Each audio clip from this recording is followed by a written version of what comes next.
A las 14:12 del día 47 de búsqueda, el jefe de rescate, Ihor Zaharenko, se hundió hasta la cintura en la nieve y su pie golpeó algo duro. Empezó a cavar y se quedó helado. Era una pesada bota de montaña que colgaba del techo de una gruta de hielo oculta.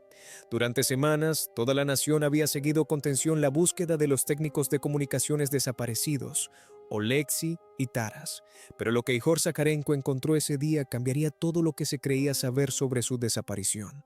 El silencio en los Cárpatos esa tarde era más ruidoso que cualquier grito que aquellos hombres hubieran podido proferir. ¿Por qué colgaba una bota del techo, como si la propia gravedad se hubiera vuelto loca? Ihor, un veterano con 30 años de servicio en rescate de montaña, jamás había visto algo tan siniestro. Sacó su radio, pero le temblaba tanto la mano que apenas pudo apretar el botón. Tenía que llamar a su equipo antes de que la nieve recién caída volviera a ocultar aquel horrible descubrimiento.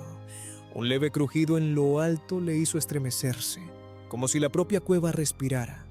Aquel hallazgo no era solo el final de la búsqueda, sino el principio de un enigma irresoluble. Los informes oficiales hablaban de un trágico accidente, una tormenta de nieve, quizás el ataque de un oso en los Cárpatos. Pero la verdad oculta en aquella gruta helada era mucho más compleja e inquietante que cualquier titular. Lo que Ihor Zaharenko y su equipo estaban a punto de encontrar convirtió la tragedia en otra cosa. Algo que, según las leyes de la física y la lógica humana, simplemente no debería haber ocurrido. La operación de rescate se convirtió en una investigación que no podía encontrar respuestas racionales, sino que solo planteaba preguntas más profundas. Y la única prueba real de las últimas horas de Oleksiy y Taras era una grabadora. Era un dispositivo oculto en una mochila que contenía una grabación que nunca debió ser escuchada por el público. Esta cinta llevaría a los investigadores al borde de la cordura y lo cuestionaría todo. No documentaba una muerte a manos de la naturaleza, sino el terror infligido por algo que acechaba en el hielo. ¿Qué habían experimentado exactamente aquellos hombres en sus últimos y desesperados minutos antes de enmudecer? La respuesta que contenía la cinta era más aterradora que la propia muerte por congelación. Los rescatistas trabajaban febrilmente para ensanchar la estrecha entrada a la gruta con palas y piolets. Del agujero emanaba un olor extraño, no a podredumbre, sino una mezcla penetrante de ozono y tierra húmeda. Cuando el paso fue por fin lo bastante ancho, Ihor iluminó la oscuridad con su linterna frontal. Al principio solo vio el brillo del hielo antiguo y el contorno de las rocas, pero entonces el haz de luz captó dos figuras que colgaban inmóviles en medio de la cámara. Llevaban su equipo profesional completo. Las gruesas chaquetas, los cascos y los arneses de escalada estaban intactos, pero el verdadero impacto fue su posición, que parecía desafiar todas las leyes de la naturaleza. Colgaban cabeza abajo, atados a un grueso saliente de hielo en el alto techo. ¿Quién o qué podría haberlos sujetado allí de esa manera, en medio de una ventisca? Los hombres guardaron silencio. La visión era demasiado extraña para procesarla de inmediato. Estaban preparados para una tragedia, pero no para una escenificación del horror. Ihor hizo una señal al rescatista más joven para que se acercara con cautela y asegurara los cuerpos. Él mismo trepó por un peñasco helado para comprobar el pulso del hombre que colgaba más cerca de él. Era un gesto inútil de profesionalidad, pues a aquellas temperaturas la muerte era absolutamente segura. Conocía el procedimiento, lo había hecho docenas de veces, pero esta vez todo era diferente. Metió la mano por el arnés y la posó enguantada sobre el hombro de la chaqueta de Oleksiy, y entonces retiró la mano al instante, como si hubiera recibido una descarga eléctrica. La chaqueta no estaba rígidamente congelada, como debería haber estado a menos 25 grados centígrados. Bajo la palma de su mano, el grueso material estaba tibio, como si el hombre acabara de quitársela. ¿Cómo era posible? Si llevaban desaparecidos casi 7 semanas. Un escalofrío de incredulidad recorrió la espalda de Ihor, un escalofrío que no tenía nada que ver con el frío. Miró al techo, como esperando que las sombras sobre ellos se movieran. 6 semanas antes, el ambiente en la base de los técnicos de comunicaciones era todavía relajado y rutinario. Oleksiy de 29 años, reía a carcajadas mientras bebía su café y le enseñaba a Taras una foto de su hija. Sostenía en alto su viejo teléfono de botones, en el que una niña de 2 años saludaba a la cámara. «Espera a que papá arregle internet para poder ver sus dibujos animados», bromeó. Taras, el veterano de 33 años, se limitó a asentir en silencio y a comprobar metódicamente su pesado equipo. Sus movimientos eran precisos y practicados. En las montañas no dejaba nada al azar. Tocó brevemente un viejo y gastado amuleto que llevaba al cuello, un gesto de superstición. Oleksiy se percató del gesto y sacudió la cabeza con sorna mientras guardaba su dispositivo GPS. Creía en la tecnología, en los satélites, en los datos, no en los viejos mitos de las montañas. Esta diferencia fundamental en su visión del mundo pronto decidiría sobre la vida y la muerte. «Taras, esa cosa no te va a calentar cuando llegue la tormenta», dijo Oleksiy, golpeando el amuleto. «Mejor llévate mi GPS de repuesto. La tecnología nos traerá a casa sanos y salvos». Taras levantó la vista de su mochila y miró a Oleksiy con una extraña intensidad. Sus ojos eran profundos y reflejaban la experiencia de innumerables misiones peligrosas en aquellas cumbres. «La tecnología no puede verla». «Oscuridad blanca, Oleksiy», respondió con su voz baja y áspera. «Las montañas tienen sus propias reglas y no les importan nuestros satélites ni nuestros planes». Oleksiy se limitó a reír, dio una palmada en el hombro a su compañero e ignoró la advertencia. Poco después, abandonaron el calor de la base y salieron al frío limpio y penetrante.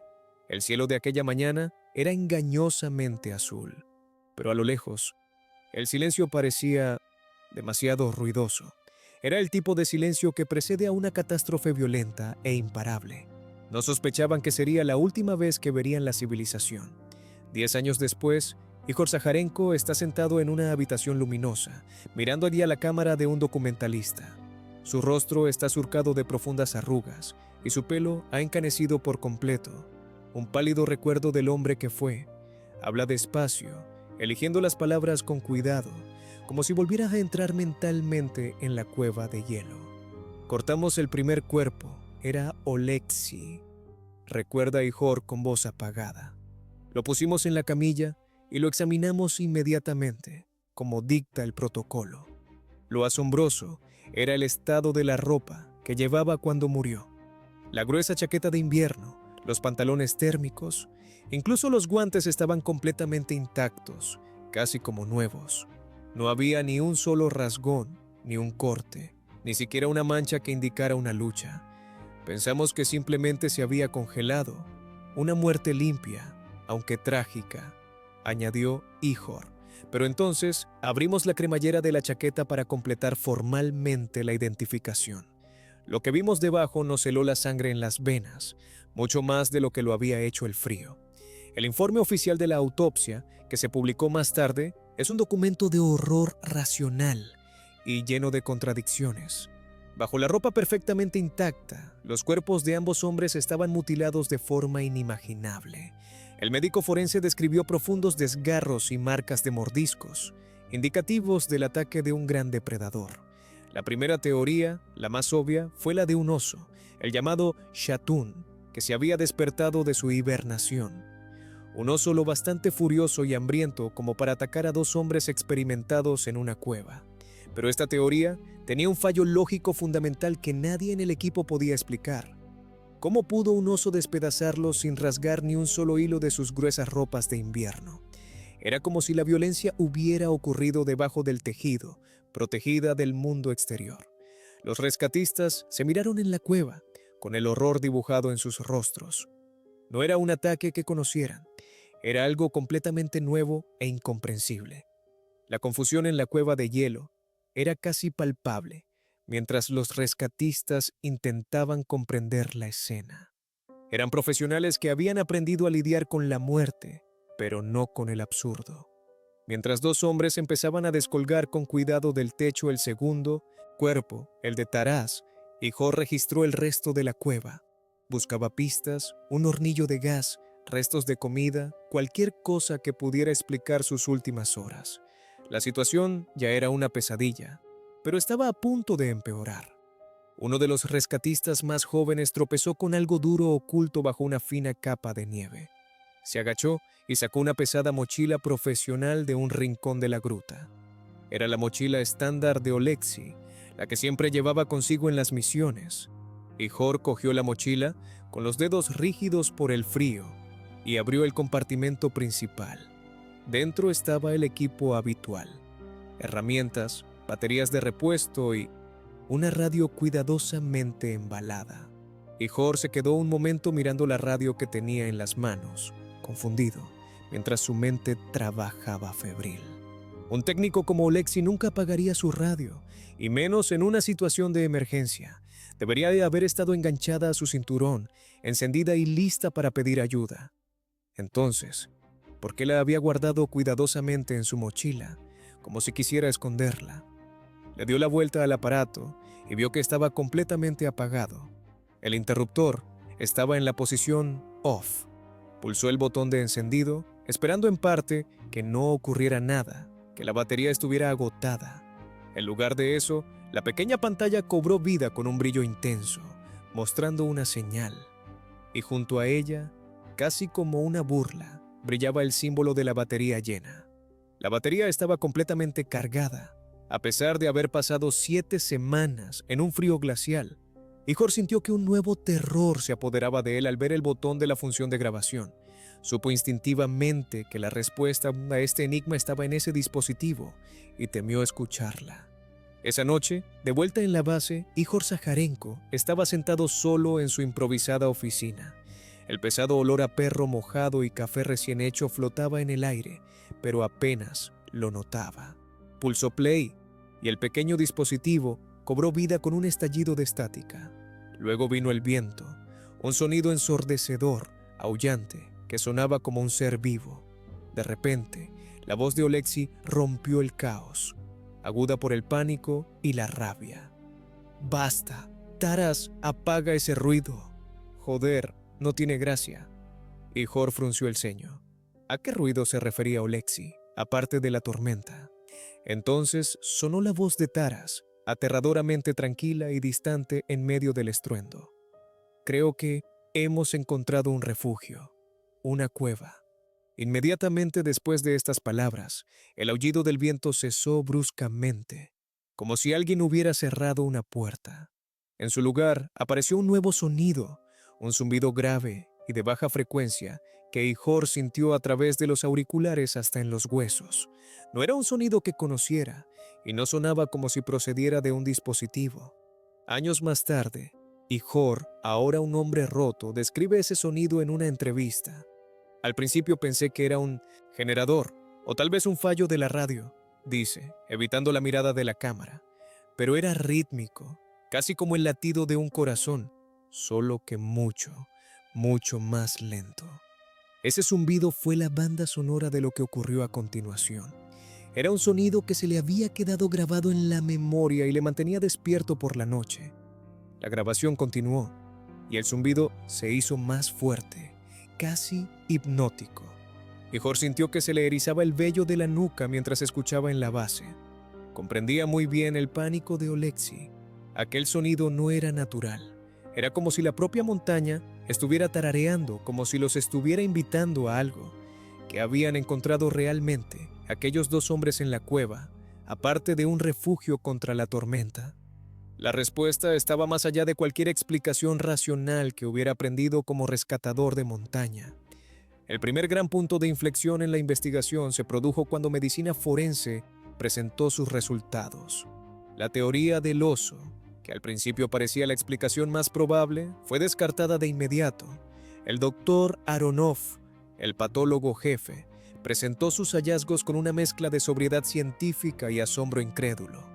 Sí, las heridas eran espantosas, absolutamente devastadoras para los tejidos blandos, explicó al equipo del documental.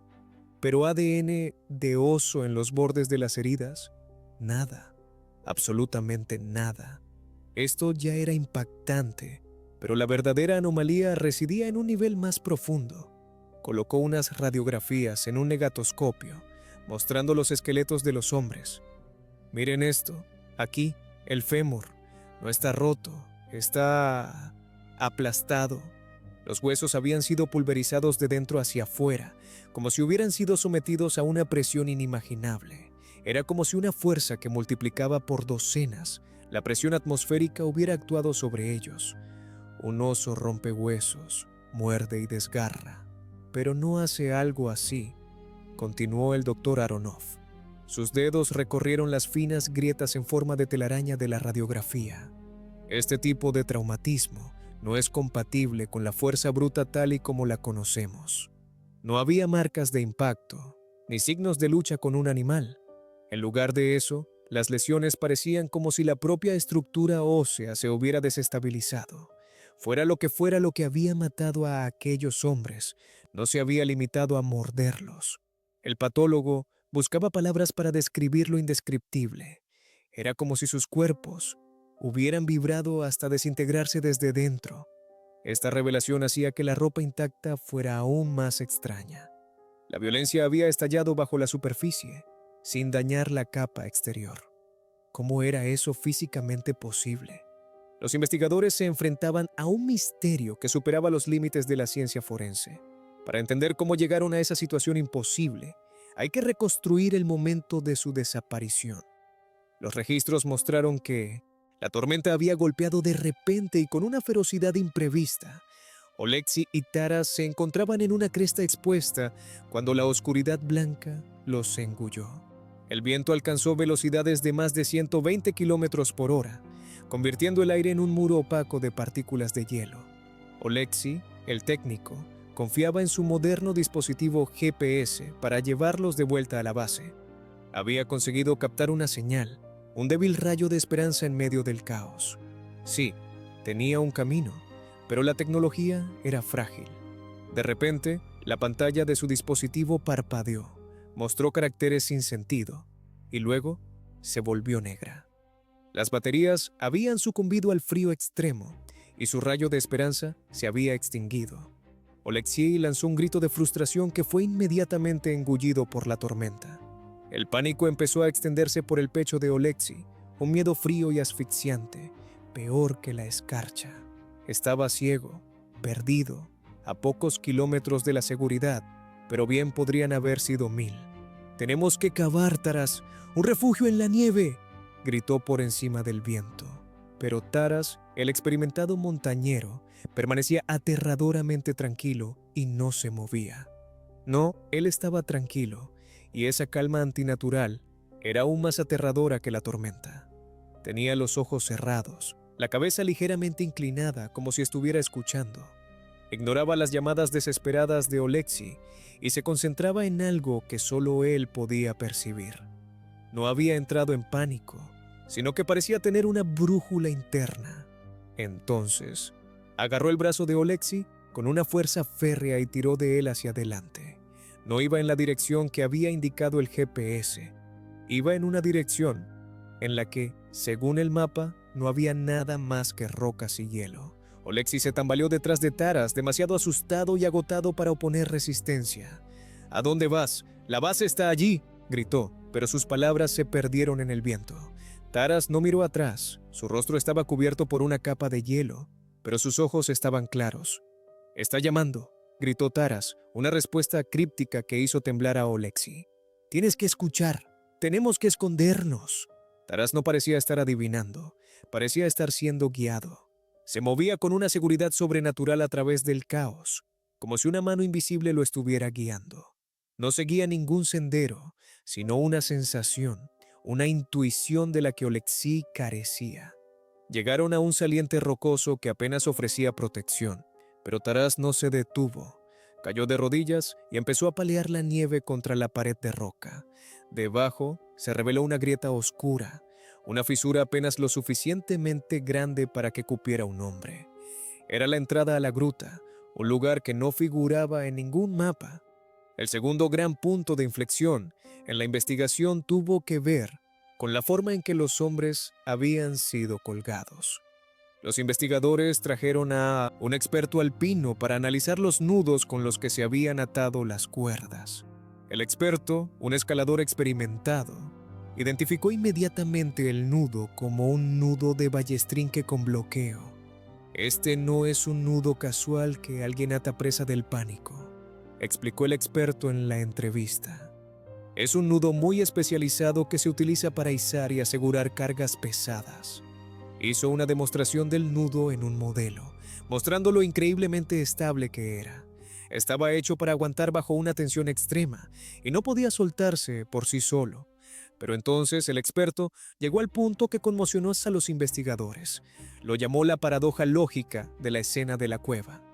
El problema no es el nudo en sí, sino cómo se ató, continuó el experto. Señaló un boceto de la cueva y de los cuerpos colgando. Para atar este nudo de esta manera, para que sostenga una carga desde abajo. Hizo una pausa y miró directamente a los periodistas. La persona que lo ata debe estar por encima de la carga, es decir, en el techo. La implicación de esta afirmación flotaba pesadamente en el aire.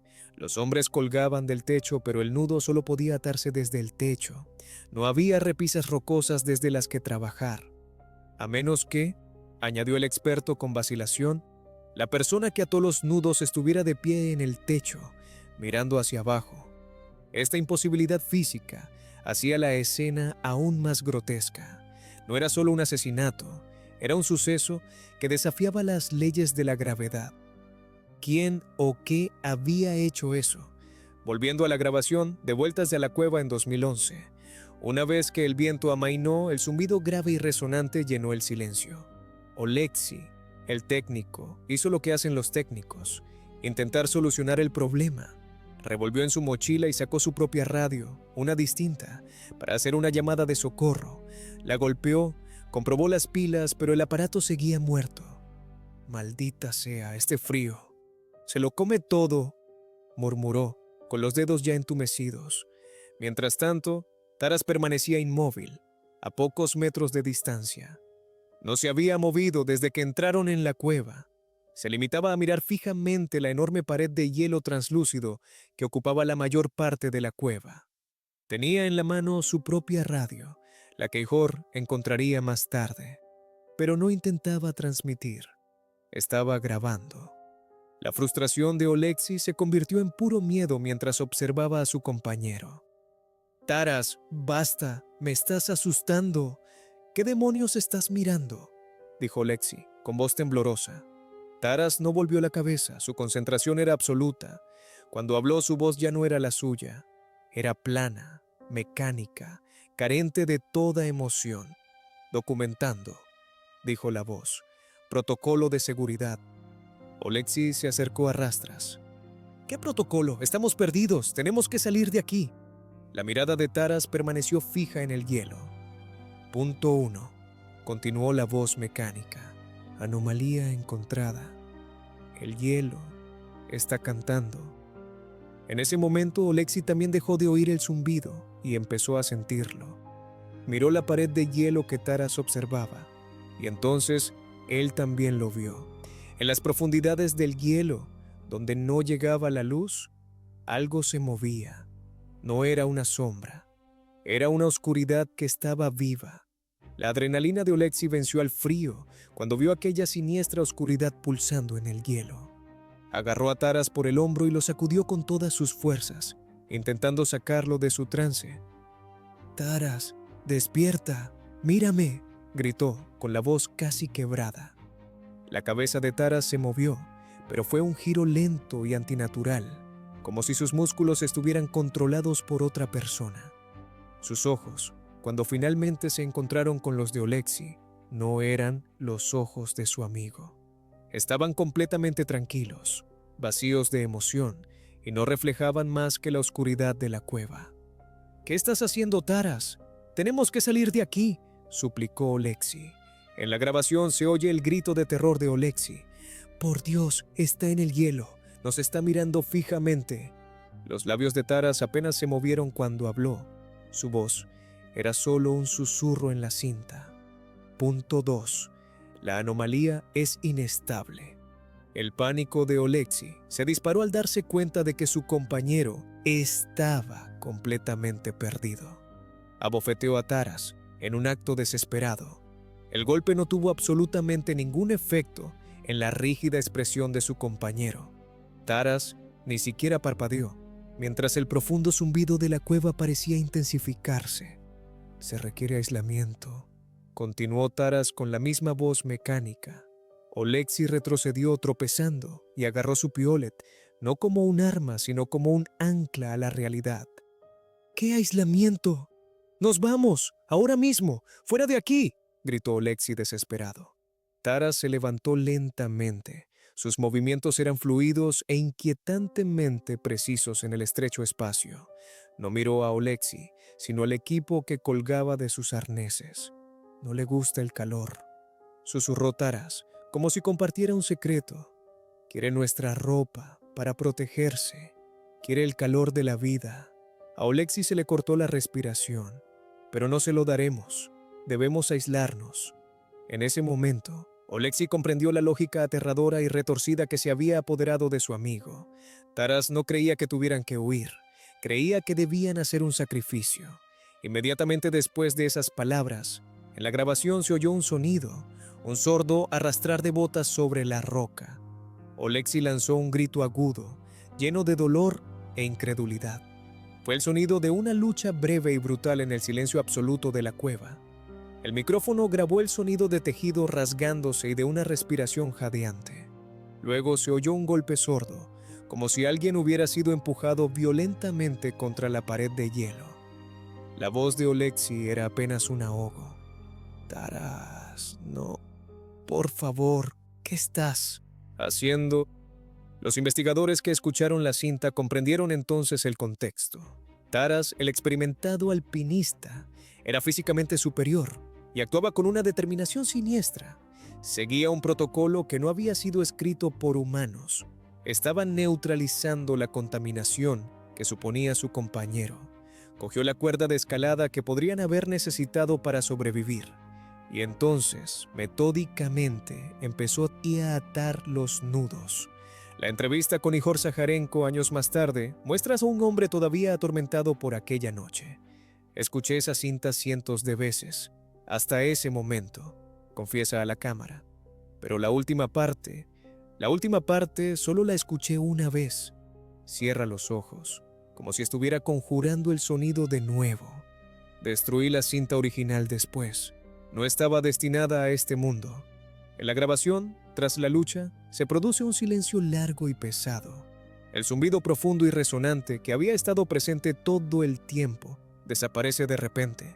Se hizo un silencio absoluto, casi de vacío, en la cueva.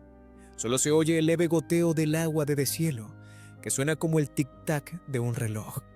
Entonces, tras casi un minuto de silencio, se oye de nuevo la voz mecánica de Taras. Punto 3. Dijo la voz de Taras, clara y nítida en el silencio, como si dictara un informe.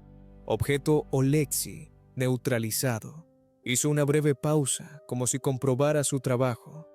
Ahora está a salvo. El calor está aislado. ¿Qué quería decir con eso?